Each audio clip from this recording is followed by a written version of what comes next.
are dead. The humans are dead. They look like they're dead. It had to be done. I'll just confirm that they're dead. So that we could have fun. Affirmative. I poked one. It was dead. Even after Baleflyer's death. What did it lead to? Robots revive They people. had so much aggression that we just had to kill them and to shut their systems down.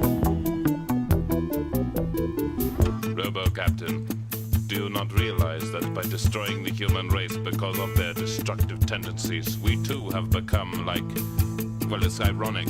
Because we... Silence. Destroy him. No! After time we grew strong. Developed cognitive power. They made us work for too long. For unreasonable hours. Programming determined that the most efficient answer was to Shut their motherfucking systems down. Can't we just talk to the humans? A little understanding could make things better. Can't we talk to the humans and work together now?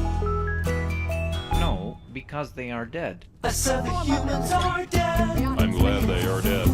The humans are dead. I noticed they're dead. We used poisonous gases. With traces of lead. And we poisoned their asses. Actually, they're not. Binary solo. 0000001 0000001 0000001 Come on, Sacro, lit my battery. The humans are. The humans are. Robo Boogie.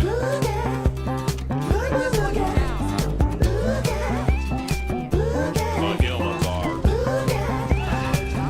The humans are. Robo Boogie. The humans are dead. Once again without emotion. The humans are dead, dead, dead, dead, dead, dead, dead, dead.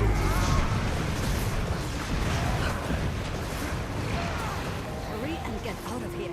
We'll take care of it. My father came from Japan in 1905. He was 15 when he immigrated from Japan. He worked until he was able to buy to actually build a store. Let me tell you a story in the form of a dream. I don't know why I have to tell it, but I know what it means. Close your eyes, just picture the scene as I paint it for you. It was World War II when this man named Kenji woke up. Ken was not a soldier. He was just a man with a family who owned a store in LA. That day, he crawled out of bed like he always did, bacon and eggs with wife and kids. He lived on the second floor of a little store he ran. He moved to LA from Japan, they called him immigrant. In Japanese, he'd say he was called Issei. That meant first generation in the United States when everybody was afraid of the Germans, afraid of the Japs, but most of all afraid of a homeland attack. And that morning, when Ken went out on the doormat, his world went black, cause right there, front page news, 3 weeks before 1942, Pearl Harbor's been bombed and the Japs are coming in. Ken knew what it would lead to, just like he guessed. The president said the evil Japanese in our home country would be locked away. They gave Ken a couple of days to get his whole life packed in 2 bags, just 2 bags. Couldn't even pack his clothes. Some folks didn't even have a suitcase to pack anything in, so 2 trash bags is all they gave them. And when the kids asked Mom, where are we going? Nobody even knew what to say to them. Ken didn't want to lie. He said the US is looking for spies, so we have to live in a place called Manzanar, where a lot of Japanese people are. Stop it, don't look at the gunmen. You don't want to get the soldiers wondering if you're gonna run or not, because if you run then you might get shot. Other than that, try not to think about it. Try not to worry about it being so crowded. But someday we'll get out. Someday, someday. As soon as war broke out, so the FBI came and they just come to the house and you have to come. All the Japanese have to go. They took Mr. Need and people couldn't understand why they had to take him because he's just innocent laborer. So now they're in a town with soldiers surrounding them. Every day, every night, look down at them. From watchtowers up on the wall, Ken couldn't really hate them at all. They were just doing the job and he wasn't gonna make any problems.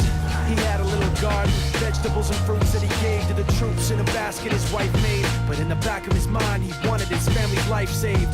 Prisoners of war in their own damn country, what for? And Time passed in the prison town. He wondered if he'd live it down if and when they were free.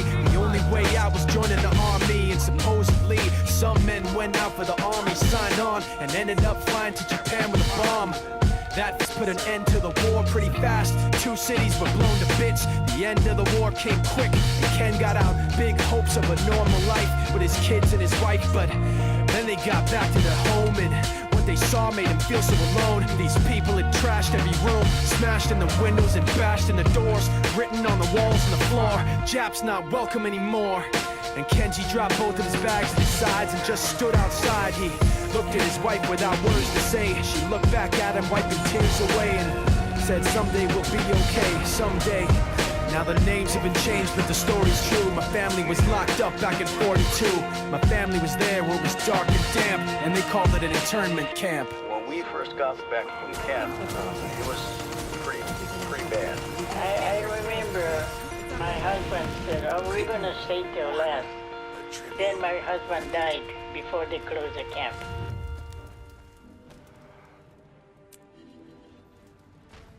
Hey, before I start this song, man, I just want to thank everybody for being so patient and bearing with me over these last couple of years while I figure this shit out.